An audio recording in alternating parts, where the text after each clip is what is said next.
We have others as well to mention. There is definitely more. Mally 41 on loan to RB. And he retires because he was put in the lineup late, so he is serving the qualifying ban he has. But she would be happy to know that she has gained places on the opening lap. 2 for her, 2 for JNR, 2 for Hyper, 2 for Mythic, 3 for Leon, and 3 for Mally. So the lovely duo of Mally and Leon, good friends there, gaining places on the opening lap. Yeah. Rebels wound up switching with JNR going into 11th, Mally right behind in 12th. Now Mally, even though he's in VCOR, he's a Mercedes driver. He doesn't have to follow orders if he needs to. And wildly, guess who's in 10th? Leon. And Alpine's first podium in Tier 3 could be done. Collision at the castle section. Oh, that was... Valkyrie and Hyper clash. Yeah, that was a disaster. Valkyrie running inside the top 10, now out of it. Hyper, out of a chance for a podium. That puts Timbed in 3rd comfortably over Polish. Look who's in the top 5. Beatnik and Mally 41 with a great recovery drive after a qualifying ban sits 6th right now. Side by side, Fusion hanging on, and he will not do it. Alex Norris prevails in a photo finish. Unbelievable! Wow. Can you believe it? Alex Norris, 2nd win of the season. More photo finishes to be decided. Look at this. 3 wide with the Saubers. Fusion gets his 4th podium. Timbed gets his 1st. And Mally 41 made a great comeback to get 6th. So, a lot of close quarter racing, which could have ended in disaster. And now it's Ardell going back up the inside and shoving his way through. Jordan goes off the road.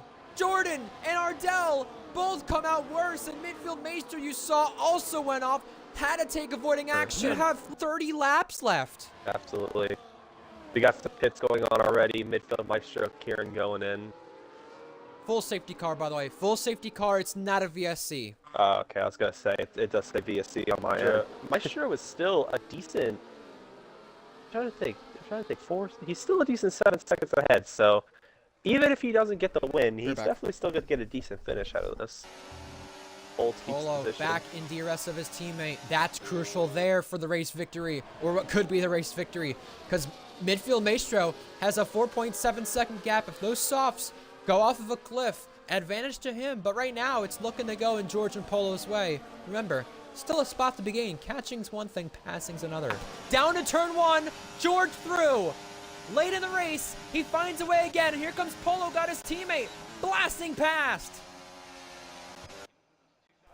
Top 5, great strategy call to pit early under the VSC, or sorry, under the safety car. Started 12th, able to get a top 5 out of it, and a decent point stay for Mercedes as well. Going into the final corner here. Skither with a good last corner there. Isn't going to be enough to take out Skither, and he does! Skither gets the pole, and that is the record for the most poles in F2. Skither takes the record. Skither up to a 6.7 second lead. The man who swept both the feature and the sprint last week is destined for a feature win this race. Didn't have the best sprint race. Didn't even get a podium in the sprint, but that does not matter, as he is going to take a well-deserved win here in Miami for the feature race. Skither is your winner here in Miami. Across the line, Cookie comes, and it will be extending pole. Gecko's next as well. Gecko finished 2nd here last season, and he will now snatch back pole. An amazing end to qualifying, which still has 90 seconds remaining. Leo Lund is 3rd. Leo Lund achieves Williams' best qualifying. Gecko, it's his first pole in 2 seasons. And it was this race last season that he was racing with an injured leg. He gets pole position a season later. Reese is in as well, but he will not be affected by the double stack. Good amount of distance between there. But let's see, here comes Leo now ahead, and he is overtaken by TB into turn 1, and Gecko, shockingly, is still ahead. So I guess the pit loss wasn't as strong as I thought. Wow. Gecko still with an opportunity. Tadpole lags out, and Titan, I must say, this feels like the most time I've watched a leader that is on their own in the distance in a race, just because Gecko still could have something happen here with 6 to go. 2 to go in Australia. Remember, it was this race last season Gecko could have won, but had the penalty to spare. He also was racing with an injury that day. A season later, he has a chance to break the longest drought in RPL history. Just only 2 laps to do it. The longest drought between wins has happened. HSR Gecko has done it for the first time since season 2. He is victorious 1,666 days no longer.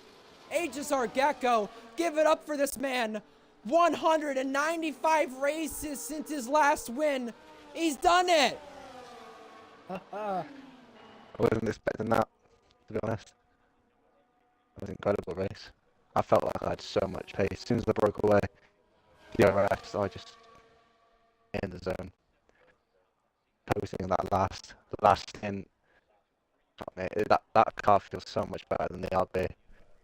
So much better. So much better than a Ferrari. It's just perfect.